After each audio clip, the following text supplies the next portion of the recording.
Bonjour à tous et bienvenue pour la matinale de CMC Market. Je suis votre analyste Nicolas Chéron. Nous sommes aujourd'hui le vendredi 20 novembre et le titre du jour c'est Fin de semaine calme en perspective, car nous avons aujourd'hui peu de catalyseurs, peu de publications de chiffres économiques. Nous avons des marchés qui sont relativement calmes. Nous avons des indices boursiers qui sont en consolidation depuis hier, après avoir atteint des belles résistances. Le marché a retenté de les attaquer aujourd'hui, mais la neutralité prévaut apparemment. J'ai utilisé fin de semaine calme en perspective, j'aurais pu dire aussi en apparence, car sait-on jamais, on pourrait avoir un peu de volatilité cet après-midi, puisqu'aujourd'hui, ce sont les trois sorcières. Nous parlerons des trois sorcières dans quelques instants.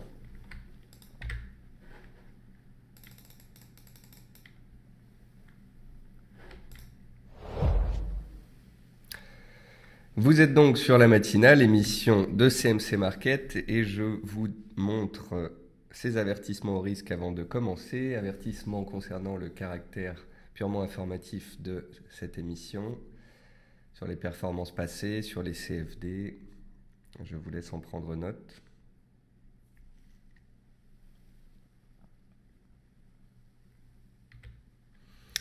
Donc, comme d'habitude dans la matinale, nous allons voir ensemble les dernières news, les résultats d'entreprise, les rumeurs, les rachats, les décalages, les annonces. Nous allons passer en revue le calendrier économique pour voir quelles ont été les dernières publications et quelles seront les prochaines. Puis nous passerons à la plateforme CMC. Et bien évidemment, tout au long de cette émission, n'hésitez pas à me poser vos questions. Aujourd'hui, donc, par rapport au rapport du FOMC de mercredi soir, qui disait que la Fed pourrait monter ses taux en décembre et elle pourrait ne les monter qu'une seule fois pour ne pas faire stresser trop les investisseurs sur de nombreuses hausses de taux potentielles. Je vous rappelle que quand on monte les taux, ça augmente la rentabilité du marché obligataire, son attractivité, et ça abaisse celui des actions. C'est pour ça que les opérateurs ont toujours eu peur d'une hausse de taux de la part des Américains parce que ça pouvait faire retomber le marché action. Néanmoins, la Fed ici a corrigé le tir en disant qu'elle pourrait les monter une fois pour voir et attendre. Et donc, les indices tiennent bien malgré cette possible hausse de taux. La probabilité de cette hausse de taux est passée de 66% lors de la publication du dernier NFP à 72% désormais. Donc, cette probabilité ne fait qu'augmenter. Nous verrons si elle continue d'augmenter au fur et à mesure de la publication des prochains chiffres économiques et notamment la semaine prochaine. Le Brésil est vraiment dans un marasme économique, financier. L'inflation dépasse les 10%, la dette s'envole, le gouvernement est décrié, les matières premières qui baissent n'aident pas l'économie du Brésil. Le réal brésilien a été divisé par deux, la bourse brésilienne a perdu plus de 30% depuis l'élection de Dilma Rousseff. Donc là, ça devient compliqué, la situation au Brésil. Souvenez-vous, le Brésil, ça fait partie des BRICS. BRICS, c'est un acronyme qui avait été créé par Goldman Sachs en 2010 pour le Brésil, la Russie, l'Inde et la Chine. Et il y a 1 ou 2 semaines, Goldman Sachs nous disait que les BRICS, c'était bel et bien fini et que le marasme continuait. Aujourd'hui, c'est la séance des trois sorcières, donc c'est une échéance mensuelle. Qu'est-ce qu'on appelle les trois sorcières? En fait, c'est le 3e vendredi du mois, c'est l'échéance de contrats, actions, futurs, obligations. Et lorsqu'on est également sur un mois qui finit un trimestre, on appelle ça les 4 sorcières. Donc voilà, c'est à connaître, c'est le 3e vendredi du mois et cela peut parfois entraîner des changements de direction de la part de certains actifs. Quand des investisseurs, par exemple, décident de ne plus rouler leur position d'une échéance à l'autre, voire même de l'inverser. Côté entreprise, LDLC, donc le fournisseur par Internet, a confirmé son objectif d'une croissance à 2 chiffres de son chiffre d'affaires pour l'année 2015. Vivendi continue de se battre pour acquérir des nouvelles parts et puis du poids dans le conseil d'administration de Telecom Italia, mais ces derniers s'y opposent.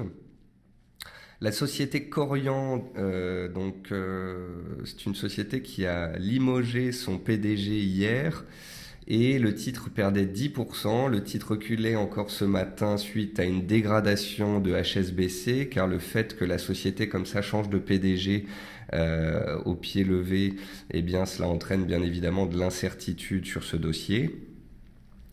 Technicolor finalise l'acquisition d'une branche de Cisco et le titre s'approche de ses plus hauts annuels, est dans une belle tendance haussière.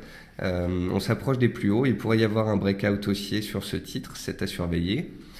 Quant à Parrot, qui jusqu'ici était très volatile et est bien monté au premier semestre, le titre a pris 100%. Eh bien, cette semaine, c'est une semaine un peu rouge pour Parrot, car suite à l'annonce d'une augmentation de capital en début de semaine, eh bien, le titre perd déjà 25%. Il est passé de 40 à 30 euros. Sur le front des actions, vous vous souvenez aussi peut-être de Genfit, société biopharmaceutique dont on a parlé en début de semaine, me semble-t-il.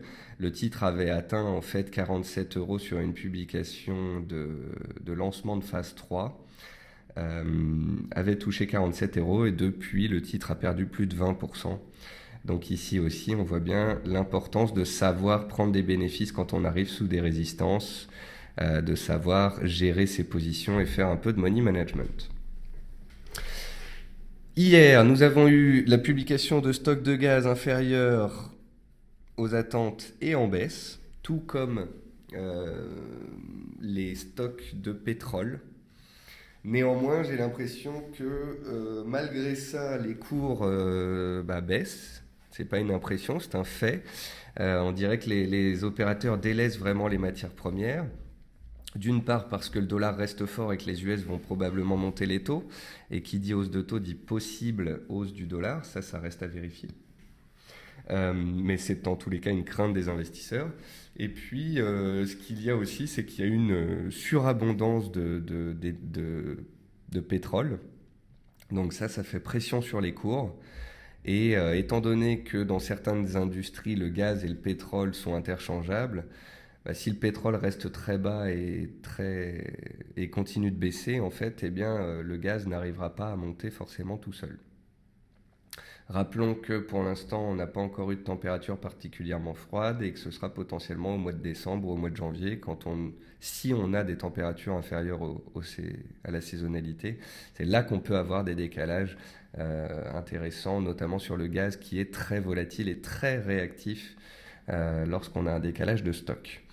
Hier, on a eu l'indice de la Fed de Philadelphie supérieur aux attentes aux États-Unis, donc toujours des chiffres toujours de bons chiffres ces derniers temps pour les États-Unis, ce qui confirme les dires de la Fed. Et des ventes au détail en Angleterre hier étaient un petit peu inférieures aux attentes, mais malgré tout, la livre tient le choc et reste une des monnaies majeures les plus résistantes, les plus fortes. Ce jour, donc, dernière fois que je vous le dis, c'est la journée des trois sorcières. Ça peut entraîner un peu de volatilité cet après-midi. Ce matin, on avait un discours de Draghi. Cet après-midi, on aura des discours de membres de la Fed. Donc cela peut entraîner à tout moment des décalages sur l'euro, sur le dollar, sur les indices, faites attention. Et puis à 14h30 cet après-midi, on aura les ventes au détail et le CPI, donc chiffre de l'inflation au Canada. Bon, ça devrait faire bouger un petit peu la monnaie, le CAD, mais mis à part ça, on n'a pas de statistiques d'importance cet après-midi qui vont potentiellement faire décaler le marché. C'est pour ça que le titre du jour était que la journée allait peut-être être calme en perspective. Néanmoins, il y a des choses intéressantes à voir, des choses intéressantes à constater. Nous allons en premier lieu parler des indices. Alors les indices boursiers, quel était mon constat hier ? Mon constat hier sur le DAX était que ça faisait 4 séances d'affilée que l'on montait, qu'on avait atteint des résistances majeures. Donc il y a 2 résistances majeures sur les cours Alors attendez, je vais faire un petit peu de place pour vous agrandir le graphique, que vous puissiez voir ça en grand. Voilà. Donc, le DAX était dans une figure d'élargissement ici en bleu. Et on est arrivé sur la borne haute avant-hier. On est passé, on a cassé la figure, on est sorti par le haut, mais juste au-dessus de cette figure, il y a quoi ? Il y a la MM de 100 jours. moyenne mobile d'importance. On a échoué sous cette zone de prix il y a 10 jours. Hier, on est arrivé sur cette zone de prix après 3 séances fortement haussières. Hier, on était en hausse, on était à 11 130 points. Et hier matin, je vous disais, attention, le DAX aura des difficultés à passer en ligne droite une telle zone de résistance. Ça fait 4 séances qu'il monte, on a pris 650 points. Oui, le marché est haussier, la tendance est haussière et l'appétit pour le risque est bel et bien présent sur les indices, mais parfois, ces derniers ont besoin de consolider. Il y a deux façons de consolider, soit on latéralise, soit on consolide et on revient vers des supports. Voilà.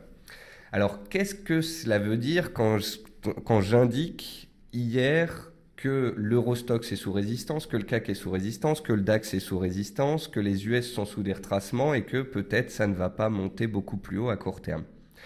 Ça ne veut pas dire de vendre. Absolument pas. Ça veut dire, attention, à l'intérieur de ce mouvement haussier, on pourrait avoir une consolidation horizontale ou bien un repli des cours vers les supports avant un éventuel redémarrage haussier puisque la tendance est haussière. Voilà, donc il n'y ait pas de mécompréhension entre nous. Je pense qu'en général, il vaut mieux éviter de vendre un marché qui est haussier. C'est une règle de base, hein. En tendance haussière, on a une probabilité de gain un peu plus forte si on achète les replis plutôt que si on vend les résistances. Voilà. C'est juste que hier, alors qu'on cassait cet MM200, j'ai lu pas mal d'analystes haussiers qui voulaient acheter, jouer les cassures, etc. Et moi, je disais juste, voilà, pour moi, ça fait 4 séances qu'on monte, on est sur MM200, on est sous résistance, on devrait consolider. Vous voyez que ce matin, à 11 130, j'ai remis exactement sur Twitter le même message qu'hier. J'ai dit 11 130, 5 séances d'affilée de hausse, on est sur une zone de résistance, on n'a pas de catalyseur haussier, on n'a donc pas forcément les ingrédients pour pouvoir passer en force ce niveau technique. Et ce que je vous ai montré ces dernières séances, c'est qu'en plus de regarder le DAX, on peut aller voir ce qui se passe chez les voisins. Quand on regarde le SP500, on constate que oui, cet indice est haussier à long terme, à moyen terme et en journalier, il est haussier depuis 5-6 séances. Qu'a-t-il fait hier? Il a atteint une résistance, un retracement de Fibonacci de 78,6% de toute la baisse. Il est revenu sur un niveau sous lequel il avait échoué début novembre, ici à 2090-92. Et puis là, on consolide à plat. Une résistance ne veut pas dire qu'on va se casser la figure. Une résistance veut juste dire soit qu'on va latéraliser potentiellement avant de repartir à la hausse, soit venir prendre appui sur les supports si tant est que la tendance haussière doive continuer. Donc là, on a un SP500 qui a touché une résistance hier soir. L'Eurostoxx, je vous ai indiqué hier qu'il avait touché la borne haute de son range. Donc, 3480 borne haute du range de l'Eurostoxx, échec. Il est en train de revenir sur MM20 jours. Si MM20 jours tient, ça peut relancer à la hausse. Si MM20 jours casse, on pourrait revenir vers le bas du range avant éventuellement de reprendre la dynamique haussière puisque la dynamique de fond est haussière. Voilà. Quand on regarde le 440, on se rend bien compte que tout comme l'Eurostoxx, depuis un mois, le 440 est complètement neutre. Il a eu une phase de latéralisation, il a eu une phase de baisse, il a eu une phase de hausse, mais en fait, il botte en touche.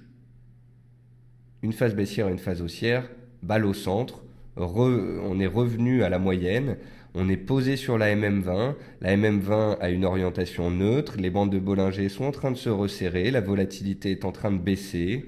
Parce qu'on n'est pas passé à 4960 résistance que je vous avais indiqué, on est en train de refluer un petit peu et on peut se rapprocher des supports.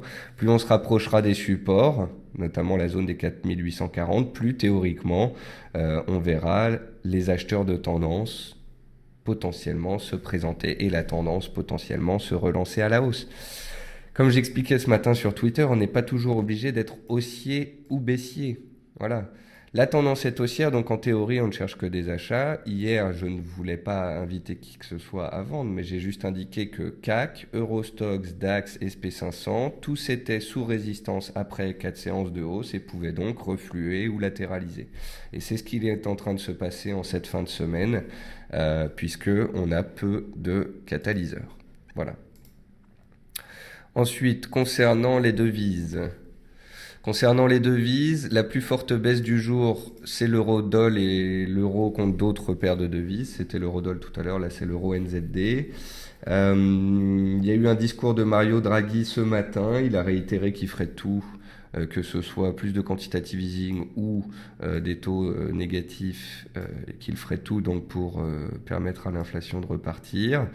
Donc, on sait que les fondamentaux sont baissiers sur l'euro-dollar, que la BCE va faire potentiellement plus de quantitative easing et ce sera peut-être annoncé le 3 décembre prochain. L'euro-dollar est dans une tendance baissière matérialisée par un beau canal baissier.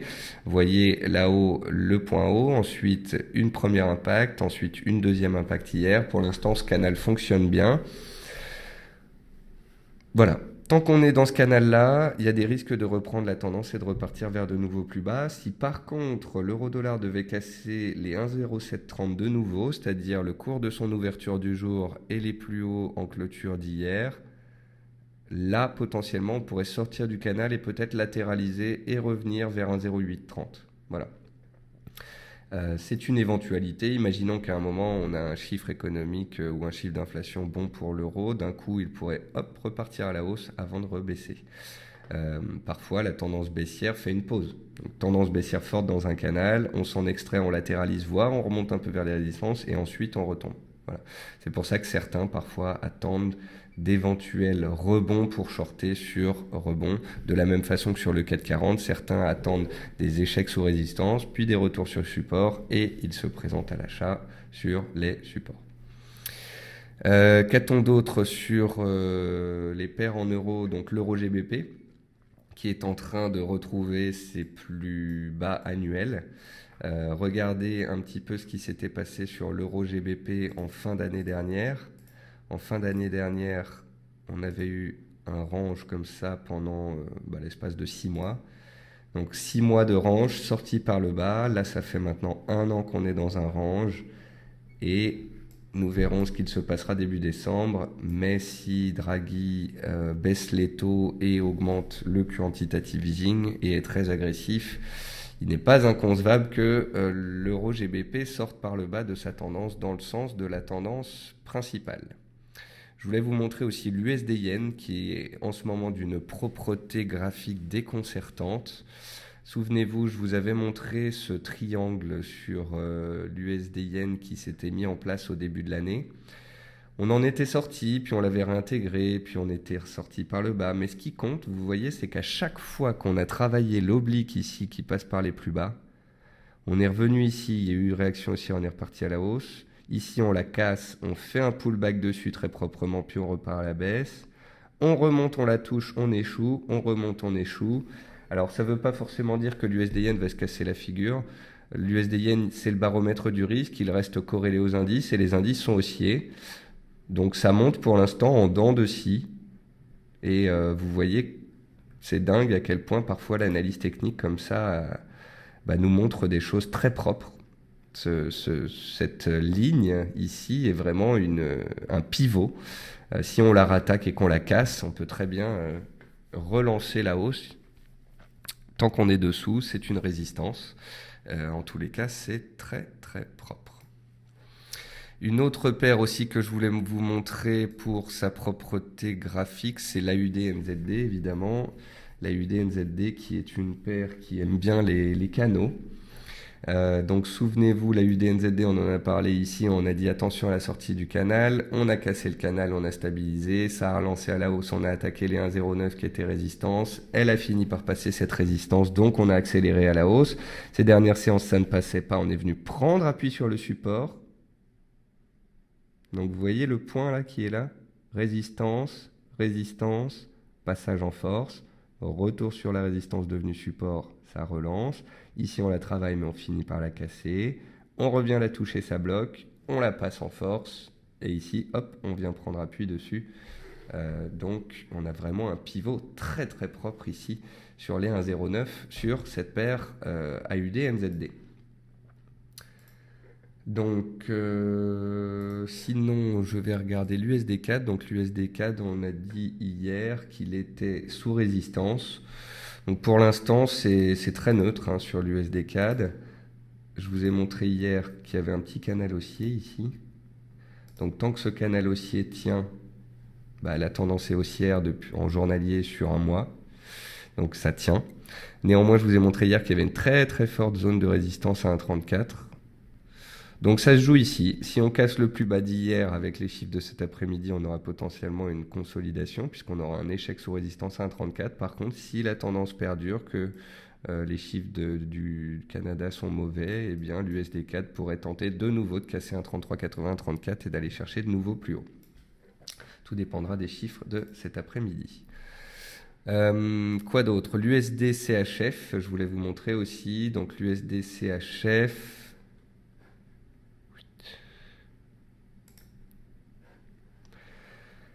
Tout simplement, on est revenu là, à début 2015, au moment où la BNS a lâché le seuil sur l'euro CHF et où les cours ont chuté très fortement.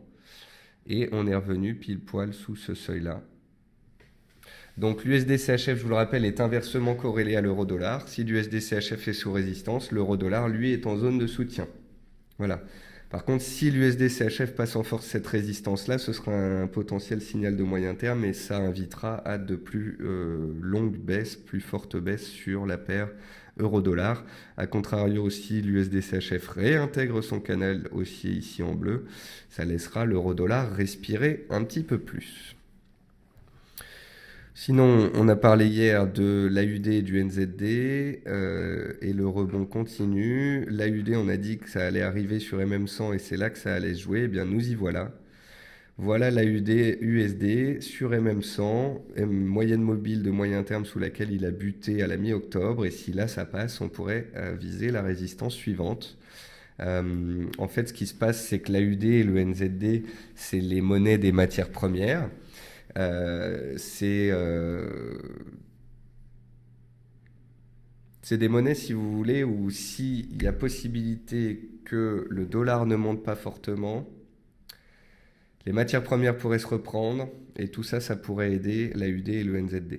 Étant donné que la Fed a dit on va peut-être monter les taux, mais on va les monter une fois, bah, s'ils ne le font qu'une seule fois, le dollar ira peut-être pas très haut. Ça veut dire que les matières premières vont peut-être arrêter de chuter. Et c'est là-dessus que spéculent les opérateurs quand ils tradent l'AUD et le NZD à l'achat. Et c'est pour ça que ces monnaies-là reprennent un petit peu du galon. Donc voilà pour les devises. On a parlé des indices. On va regarder les matières premières.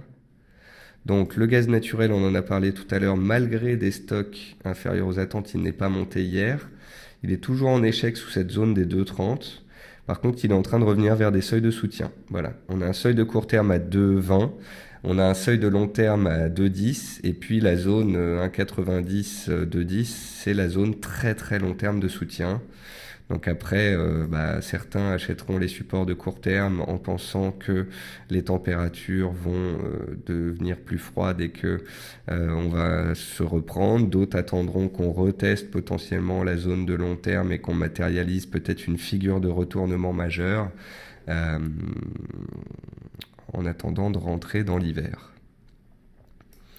Hier, j'ai vu le café s'envoler. L'Arabica a pris 4,8%. C'était pratiquement sa plus forte hausse depuis 3 mois. Je l'avais rarement vu dans mon palmarès des matières premières. Et voici la big picture. Qu'est-ce que j'appelle une big picture? C'est une prise de recul.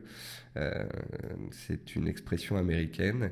Donc la prise de recul nous permet de voir que le café Arabica, en fait, il est baissier depuis 2011, comme de nombreuses matières premières agricoles. En 2014, il s'est réveillé, il s'est stabilisé, puis il est reparti à la baisse. Et là, nous voilà de nouveau en zone de soutien très long terme. C'est la zone qui avait permis au cours en 2013 de se reprendre et de prendre 100% en 6 semaines. Et bien là, il se passe de nouveau quelque chose. On a pris 5% sur support et je vais surveiller de plus près ce café Arabica dans les séances à venir parce que s'il nous fait un rallye comme le sucre ou le jus d'orange, ce sera assez intéressant.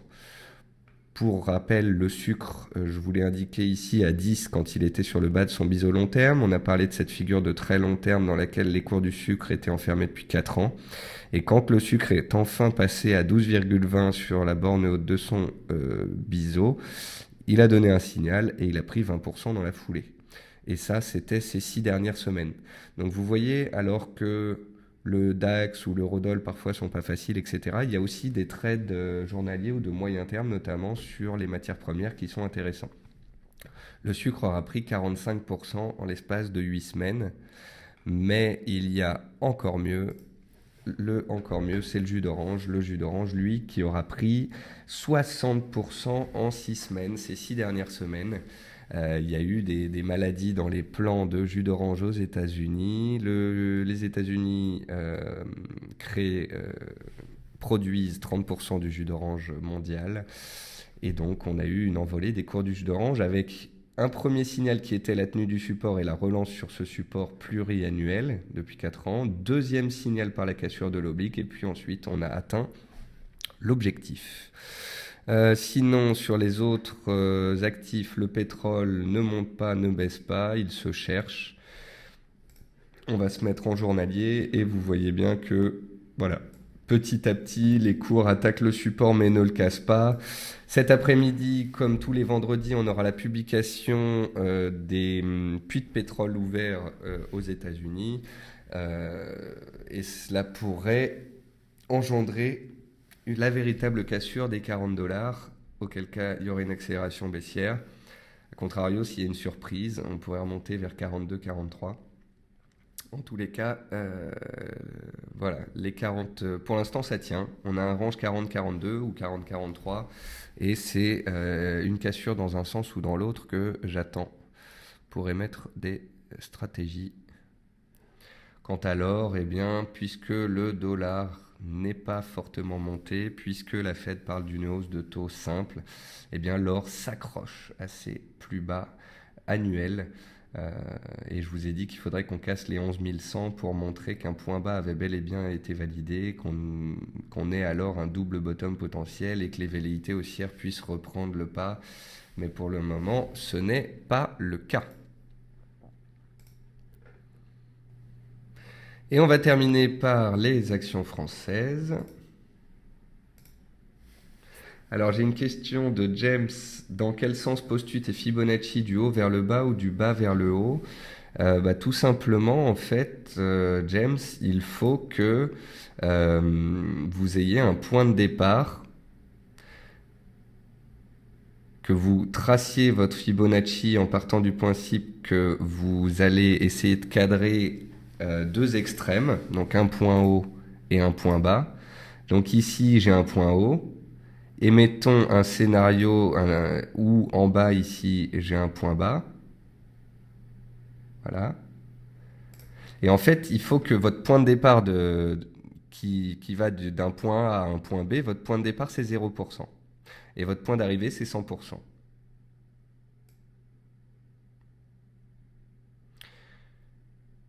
Le Fibonacci, vous le mettez dans ce sens-là. Regardez, vous attrapez juste.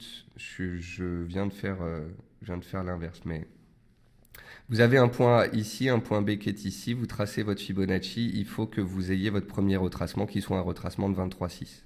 Voilà. Vous avez un mouvement baissier et vous allez étudier à savoir si on retrace 23,6, 38,2, 50 ou 61,8 du mouvement avant d'éventuellement repartir dans le sens de la tendance. Donc vous avez là-haut le point à 100%, vous avez ici le point à 0%. Et en fait sur la plateforme de CMC, vous pouvez commencer par le point que vous voulez. Il suffit en fait de bouger comme ça votre Fibo de gauche à droite pour que vous ayez le 100 qui soit en bas ou en haut. Alors ensuite on va regarder les actions. J'ai l'impression que Gameloft tente d'enfin passer sa résistance. Oui, elle tente encore une fois, mais ce n'est pas sûr. Donc Gameloft, on en a parlé pas mal ces derniers temps. Gameloft et Ubisoft, ce sont deux sociétés dans lesquelles Vivendi a pris 10% des parts et pourrait monter plus haut. Et vous voyez que Gameloft, elle est dans une tendance haussière et elle tente d'attaquer, de passer sa résistance. Mais elle a tenté de passer il y a 2 jours, c'est pas passé. Elle retente aujourd'hui, c'est pas évident. C'est pas évident, en fait, c'est le genre de situation où prendre position n'est pas chose facile. Voilà. Sopra, toujours en tendance haussière très forte. Vallourec, a touché sa zone de gap hier, mais ne passe pas pour l'instant puisque le pétrole reste sous pression. Selectis continue de baisser et revient vers la zone des 30 euros. Je vous rappelle, donc on parlait des 30 euros, zone horizontale, prix psychologique, donc on verra si elle y réagit ou non. Zodiac, je vous avais parlé de la belle zone de résistance des 26. On est en train de faire un double top sur Zodiac sous 26. Vous voyez ici un graphique long terme de Zodiac, tendance haussière de long terme, et puis au mois de septembre, il y a eu une cassure baissière, et là en fait c'est un pullback qui s'est opéré sous cette ligne de tendance. Donc tant qu'on sera sous les 26, résistance horizontale et passage de l'oblique de soutien de la tendance haussière précédente, eh bien il y aura des velléités baissières. Si on reprend les 26 et qu'on repasse au-dessus de l'oblique, là, il y aura possibilité de reprendre la tendance haussière. Mais pour l'instant, cette zone est bel et bien défendue comme nous l'avions anticipé. CGG Veritas, vous voyez bien qu'à long terme, c'est une tendance baissière puissante. Elle est en baisse et elle revient vers son support. Si le WTI réagit sur 40 et remonte, elle réagira elle aussi. A contrario, si ce soir les 40 sont dépassés à la baisse, il y a de grandes chances que lundi, ce support cède. Même chose sur Technip et toutes les parapétrolières. Genfit, dont je vous ai parlé depuis plusieurs semaines, qui était dans une tendance haussière. On en a parlé lundi, elle a touché une résistance et elle a reflué. Elle a cassé son oblique de soutien par la suite. Qu'on aime un dossier ou qu'on ne l'aime pas, il faut être factuel. Quand la tendance est haussière et belle, tout va bien. Quand on évoque une résistance et qu'il y a un échec flagrant dessous, il ne faut pas s'étonner si on va vers les supports et qu'on les casse. La prochaine actualité de Genfit viendra probablement d'un salon la semaine prochaine. Mais ce sera un peu qui tout double, car si c'est une bonne nouvelle, ce sera une potentielle belle envolée, et inversement si on n'a pas de nouvelles ni d'annonces. Et puis on voit le secteur bancaire avec BNP, Natixis, Sogé qui consolide ce jour. C'est ce qui nourrit, si vous voulez, un petit peu le scénario selon lequel les indices ont besoin de consolider, puisque le secteur énergétique est sous pression, le secteur bancaire est sous pression. Et donc là, on voit bien le DAX qui est sous sa bande de Bollinger supérieure, sur sa MM200. On est vendredi, il n'y a pas de catalyseur. Il n'y a donc pas de raison particulière pour que cela puisse passer en force. Voilà, sur ce, nous sommes vendredi, c'est la fin de la semaine. Je n'ai plus qu'à vous souhaiter une bonne journée, un bon trading, un bon appétit.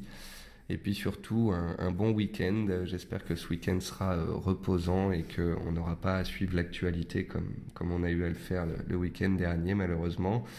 Et voilà, que tout se passe bien.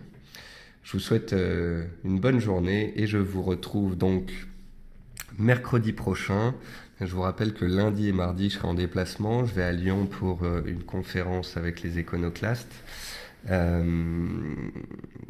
Et mercredi prochain, je serai de retour, mais je ferai l'émission à 11h. Voilà. Donc la matinale, elle sera à 11h la semaine prochaine. Et à partir de jeudi prochain, ce sera 10h tous les matins, comme d'habitude, sans changement. Voilà. Je vous souhaite un bon week-end et je vous retrouve mercredi prochain. Bonne journée à tous.